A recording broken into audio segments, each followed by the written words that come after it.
자녀들 평안하셨나요? 오늘 우리 찬양 받으시라는 박수의 영광 올리겠습니다.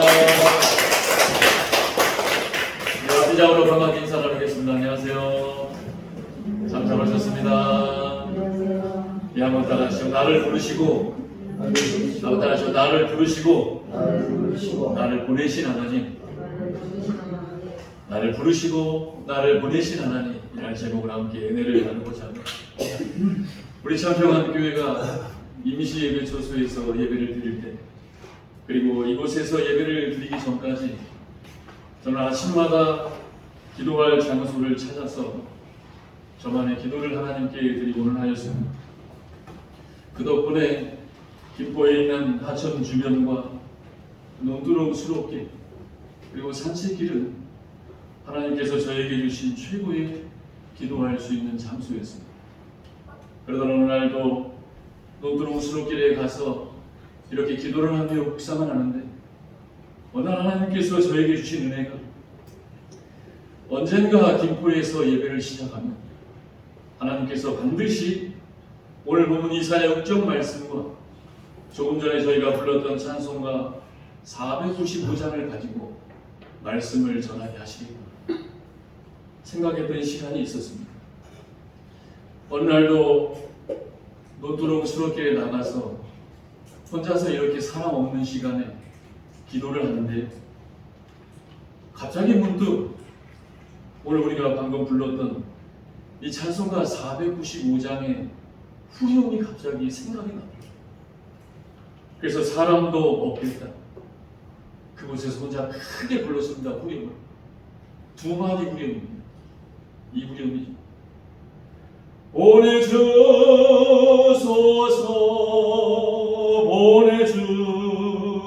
보내주소서. 그런데 이 은혜가 되더라고요.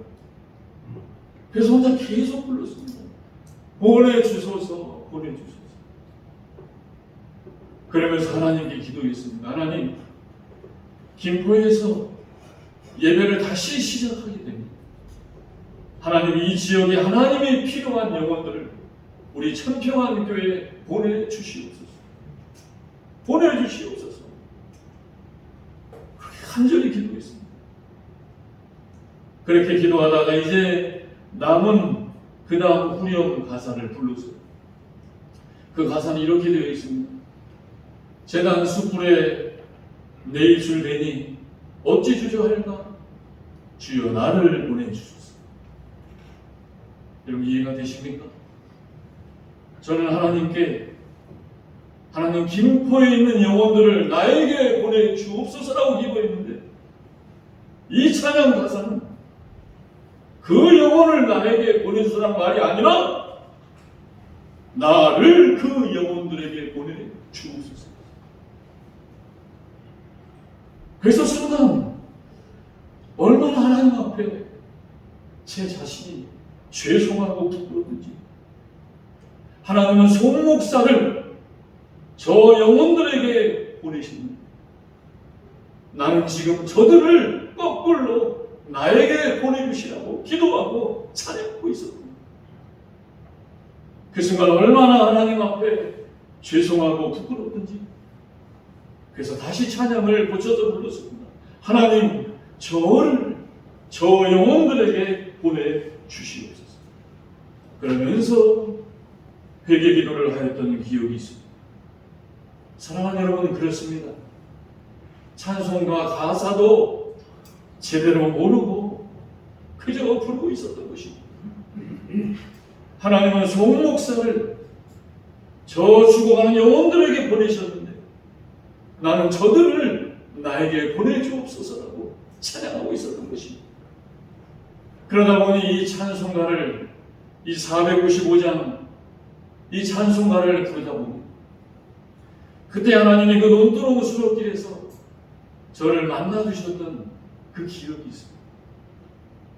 그런데 얼마 전 차를 몰고 집으로 돌아오던 길에 우연히 생각지도 않게 그 논두렁 수록길을 지나게 되었습니다. 어떻게 합니까? 차를 유턴을 시켜서 멈춰주고, 그리고 그 수록길에 가서 하나님 앞에 기도했습니다. 하나님, 이곳에서 하나님이 저를 만나 주셨지. 이곳에서 만나 주신 하나님을 잊지 않겠습니다. 그 하나님의 은혜를 잊지 않으며 살아가는 자가 되겠습니다. 라고 기도하였던 기억이 있습니다. 사랑하는 여러분, 그렇습니다. 우리 모두는 다 하나님이 이처럼 저와 여러분에게만 주신 그 귀한 은혜의 기억이 있습니다. 우리는 그 기억을 잊지 말아야하는 것입니다. 그 하나님 나를 만나주신 그 시간, 그 장소를 우리는 기억해야 할 것입니다. 오늘도 우리가 이 자리에 예배드리러 나온 이유는 그 하나님을 기억하기 위하여 이 자리에 나온 줄 믿습니다. 그 하나님의 은혜에 감사하여 이 자리에 나온 저와 여러분이 된 줄로 믿습니다. 오늘 본문은 우리가 잘 아는 하나님께서 이사야를 하나님의 종으로 부르신 장면입니다. 이사야에게는 평생에 잊을 수 없는 시간이죠. 하나님은 어떻게 이사야를 부르셨는가? 이제 본문을 통하여서 이사야를 부르신 이 하나님을 통하여 주신 은혜를 우리 함께 살펴보기를 원합니다. 첫째입니다.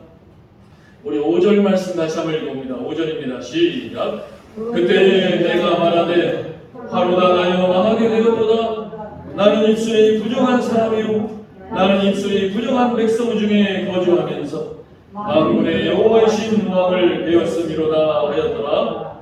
아멘. 첫째입니다. 같이 한번 읽어봅니다. 시작. 죄사함의 은혜를 기억하라. 첫째입니다. 죄사함의 은혜를 기억하라.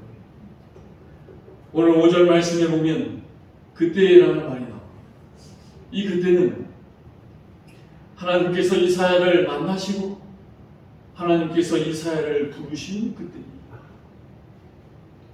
그런데 하나님께서 이사야를 만나주시고 이사야를 부르시는 그 시간에 이사야는 뭐라고 대답합니까? 이제 나는 망했다는 겁니다. 이제 나는 망했다는 것입니다. 나는 입술이 부정한 사람인데 연결시켜보면 나 같은 부정한 사람이 하나님을 만났으니 이제 나는 망하게 되었다는 것입니다. 더 깊이 얘기하면 나 같은 죄인을 하나님이 만나 주셨어요. 이제 나는 망했다는 것입니다. 오늘 이 시간 여러분도 이 자리에 하나님 만나러 나오셨죠? 하나님 만나러 나오셨죠? 하나님이 여러분을 만나실 때 여러분 어떻게 고백합니까? 하나님 감사합니다. 하나님 고맙습니다. 그런데 이사야는 어떻게 고백해요? 나는 망했답니다. 여러분, 그런데 막상 하나님을 만난 자의 첫 고백은 거의 99% 이상이 이사야와 똑같은 고백을 하게 되더라고요. 왜요? 나 같은 죄인 어떻게 하나님을 만나줄 수 있나요? 그러면서 드는 생각은 내가 지난날 지었던 그 과거의 모든 죄 하나님이 아시고 하나님이 보셨을 때 정말 내 죄를 하나님이 용서해 주셨을까? 정말 하나님이 나의 그 지난날 과거의 죄를 사하여 주셨을까? 하나님을 만나고 나서 내가 지은 과거의 죄 때문에 고민하는 나를 발견하게 되더라고요. 그래서 여러분, 내 죄의 문제를 하나님이 용서해 주셨다는 그 확신과 믿음이 없으면 이제 하나님 만나고 나서부터 내가 지은 죄 때문에 고민하는 나를 보게 되더라고요. 지금 이사야는 그 과정을 겪고 있는 것입니다. 여러분, 이것이 바로 하나님을 만난 자의 공식. 하나님을 만나고 나면 반드시 내가 지은 죄 때문에 고민하게 되는 나를 발견하게 되더라고요. 제가 예전 교회에 있을 때 이 교회에 새로 오신 분들 맡아서 담당하는 새가족부를 오래 담당했습니다. 그때 그 교회는 특별히 교회가 참 많이 부흥할 때는 한 주에 10명, 20명, 30명, 40명, 많을 때는 100명, 200명이 한 주에 교회에 와요. 그럼 그 수많은 사람들을 제가 5주 동안 교육을 시킵니다. 어떤 교육이에요? 예수님을 영접하는 교육. 그 5주 동안 제가 그분들을 가르치는 교육은 이 5가지 손 한번 펴보시죠. 손 한번 펴보시죠. 이렇게 따라하라고 합니다. 하나님, 저는 죄인이에요. 그런데 예수님께서 나의 죄를 위하여 십자가에 죽으시고 3일 만에 부활하신 것을 저는 믿어요. 지금 제 마음에 들어오세요. 예수님의 이름으로 기도합니다. 다시 한번 해볼까요? 하나님, 한번 눈을 감고 해보세요. 하나님, 저는 죄인입니다. 그런데 예수님께서 나의 죄를 위해 죽으시고 3일 만에 부활하신 것을 저는 믿어요. 지금 제 마음에 들어오세요. 예수님의 이름으로 기도합니다. 자, 100명, 200명 이렇게 모여 있어요. 제가 진지한 분위기를 만들어 놓고 마음에다 손을 얹고 간절한 마음으로 따라라. 하나님, 저는 죄인이에요. 그러면 여러분, 저는 죄인임을 하는 이 고백에 여기서 울고 저기서 울고 저기서 어떤 분은 주체를 못하고 눈물을 뚝뚝뚝 웁니다. 왜요? 내가 예전에는 죄인인 게 몰랐어요. 내가 무슨 죄를 지었냐 이거예요. 그런데 이제는 내가 죄인인 것이 깨달아지다는 것입니다. 그리고서 주님을 고백하며 하나님의 자녀로서 살아가게 됩니다. 그렇게 고백했던 분 가운데 한 여자 집사님이 계셨어요. 남편이 말기암에 걸렸는데 목사님 좀 오셔서 제 남편 좀 영접 기도 좀 시키셔서 천국 가게 좀 해주세요. 그런데 제가 간다고 하면 이 남편이 싫다고. 말기암이 걸려서 이제 살 날이 얼마 남지 않았어요. 그런데 제가 또 간다고 하면 오지 말라고 해요. 그런데 어느 날 이 집사님이 전화가 왔어요. 목사님, 이제 남편이 살 날이 정말 얼마 남지 않은 것 같습니다. 그래서 여러분 제가 병원에 갔던 거예요. 병실에 누워서 숨을 쉬는데요. 숨을 이렇게 쉬더라고요.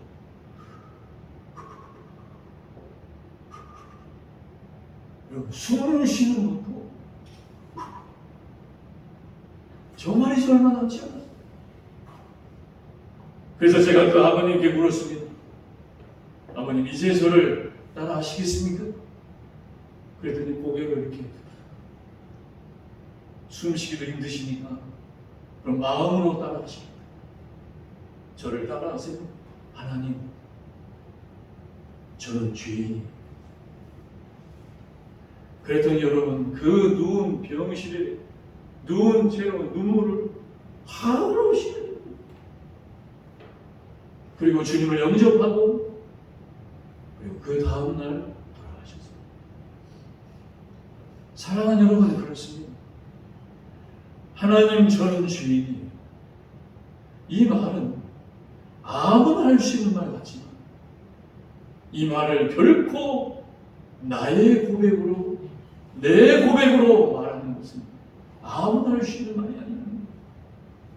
그런데 여러분, 이 죄의 고백이 없으면 죄의 문제는 결코 해결될 수 없답니다. 내 마음 깊이 하나님 모르게 내 죄를 숨겨왔을지라도 여러분 기억하십시오. 하나님 반드시 그 죄를 끄집어내 드러내셔서 심판하시는 하나님이라는 사실입니다. 우리 전도서 12장 14절 같이 한번 읽어봅니다. 시작. 하나님은 모든 행위와 모든 은밀한 일을 선악간에 심판하시리라. 아멘. 다시 한번 읽어봅니다. 시작. 하나님은 모든 행위와 모든 은밀한 일을 선악간에 심판하시리라.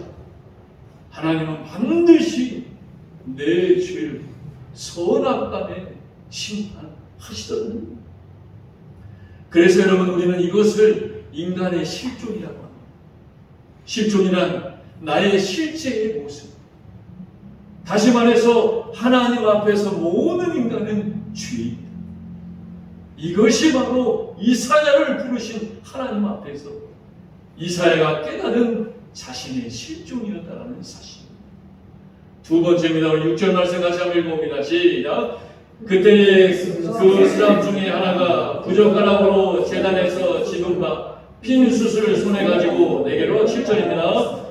그것을 내 입술에 대며 이르되 보라, 이것이 내 입에 닿았으니 내 악이 제하여졌고 내 죄가 사하여졌느니라 하더라. 아멘. 두 번째입니다. 같이 한번 읽어봅니다. 시작. 하나님께서 나의 죄를 용서해 주셨습니다.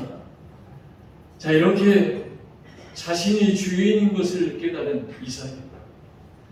제가 아까 말씀드렸죠. 하나님이 나를 만나주신 일, 기쁘고 감사한 일. 그러나 여러분, 아무리 기쁘고 감사해도 인간은 자기 마음에 양심이라는 걸 갖고 있습니다. 그 양심을 통해서 하나님이 나를 만나 주셨어도 내가 지난날 지었던 죄를 생각해봅니다. 내가 어떻게 그런 죄를 지난날 지으며 살아갈 수 있었을까? 그 지난날 지었던 죄의 죄책감에 빠지게 되는 것이 인간입니다. 하나님 만나면 죄 용서받았다. 끝! 천만의 말씀입니다. 하나님을 만났어도 내가 가진 양심으로 내가 지난날 지었던 죄를 돌이켜보면 내가 어떻게 그런 죄를 지으며 살아왔는데 하나님이 나를 만나주셨단 말인가? 생각하며 지난날의 죄에 대한 죄책감에 빠지게 되더라는 것입니다. 그래서 여러분, 죄가 무서운지 그러면서 고작 한다는 말이 뭐예요? 이제 나는 이 죄에 대한 죄책감 때문에 아무것도 안 하고 조용히 살다가 조용히 가겠습니다. 지금 이사야가 그러고 있는 거예요. 나 같은 죄인을 하나님 만나주셨는데 내가 무엇을 하겠단 말이에요? 나는 그저 조용히 살겠습니다. 라고 하자 하나님이 7절에 어떻게 합니까? 성전에 있는 숯불을 가져다가 이렇게 말하고 있는 이사야, 내가 너의 죄를 용서해줬더니 고작 한다는 말이 아무것도 안 하겠다는 그 말하는 입술을 어떻게 해요? 숯불로 갖다 지져요.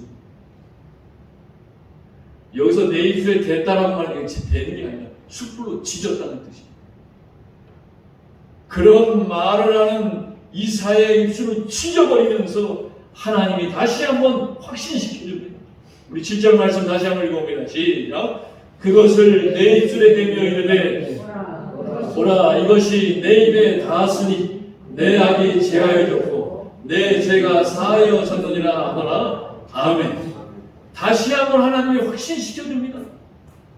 이제는 내 악이 죄하여졌고 내 죄가 사하여졌느니라.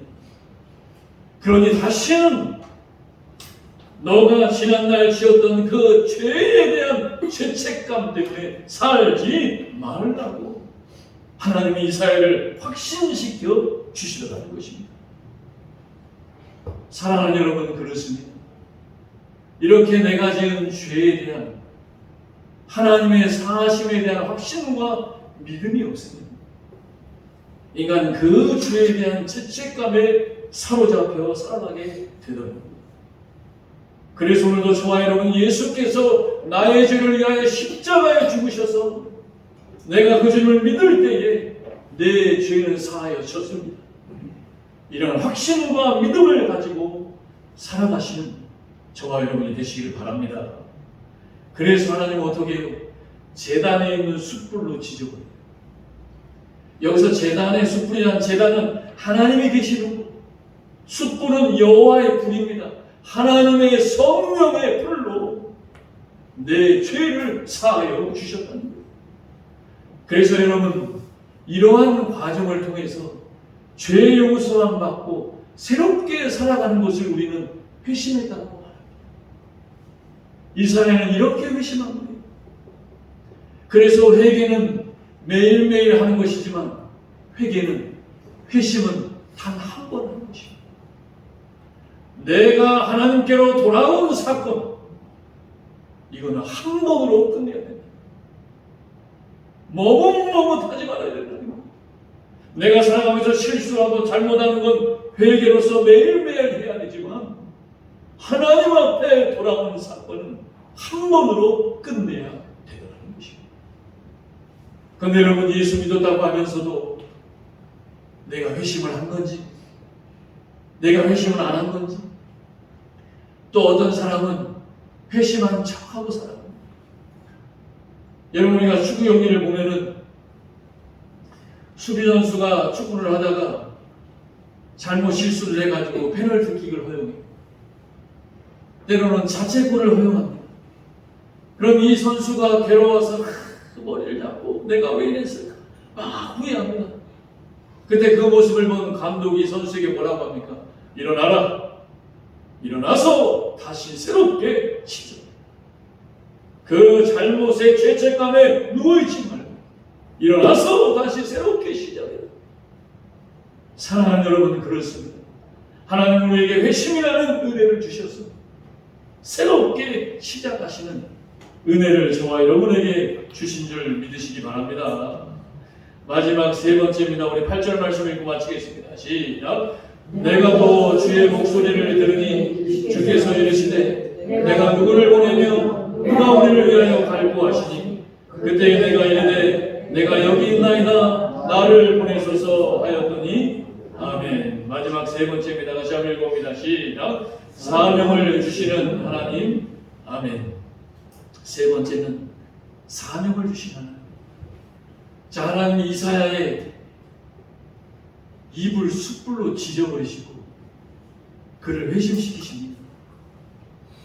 이사야를 회심시키신 하나님, 이제는 이사야에게 사명을 주시다. 여러분, 이것이 바로 하나님이 하나님의 사람을 부르시는 방법입니다. 죄에 대한 회심, 확실한 돌아선 가운데 이제 하나님은 이사야에게 사명을 주십니다. 어떻게 사명을 주십니까? 8절 말씀에 내가 누구를 보내면 내가 누구를 갈게. 지금 이사야가 사는 이스라엘이라는 나라가 이제 멸망해서 망해가는데 이 나라를 위하여 내가 누구를 보내면 누구를 갈게. 그때 이사야가 뭐라고 대답합니까? 주여 내가 여기 있나이다.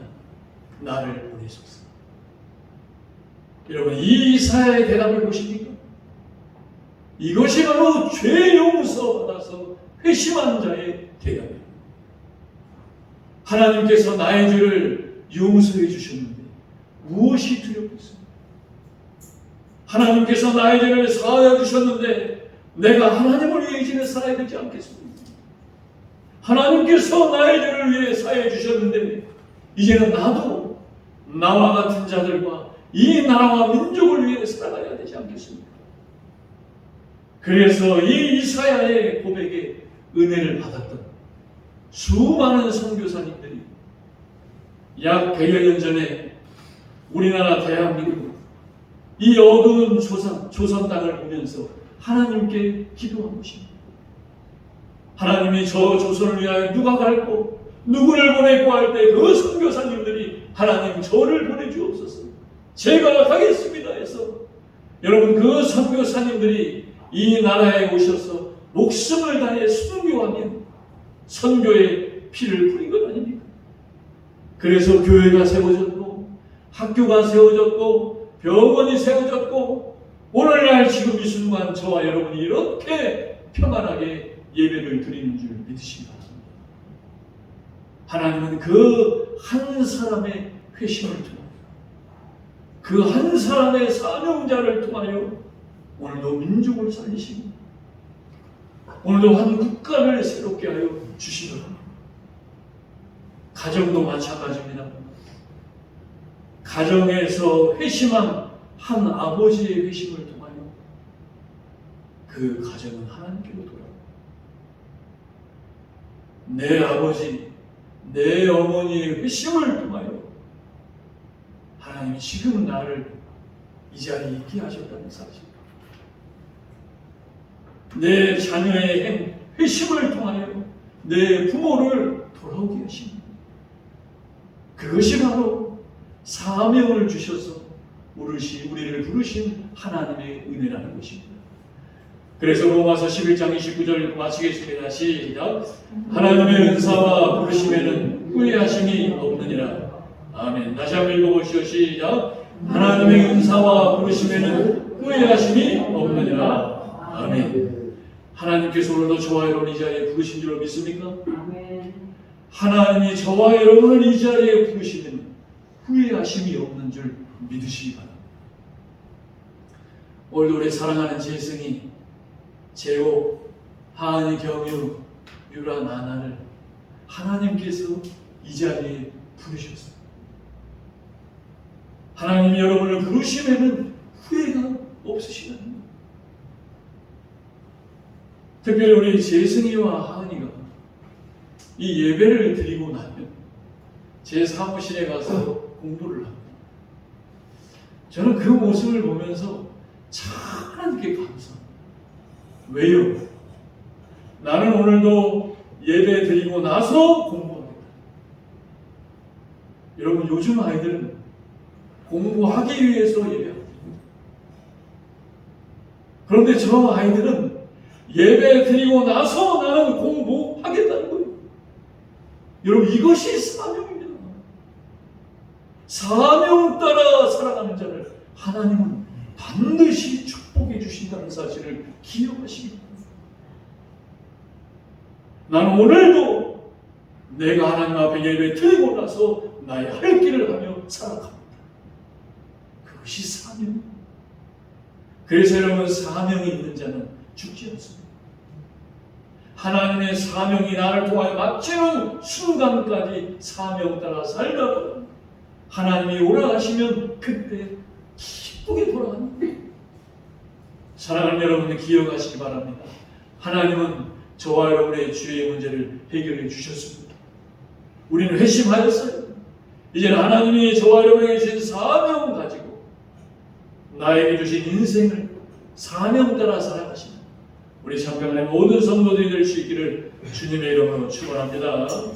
이 시간 결단의 기도 드릴 때 사랑의 아버지 하나님 감사합니다. 사명으로 살게 하여 주옵소서. 하나님이 나의 죄를 용서해 주셨습니다. 회심한 자로서 살게 하여 주옵소서. 우리 말씀 생각하며 우리 주여 한 번 지고 간절히 기도하며 나아갑니다. 주여, 할렐루야.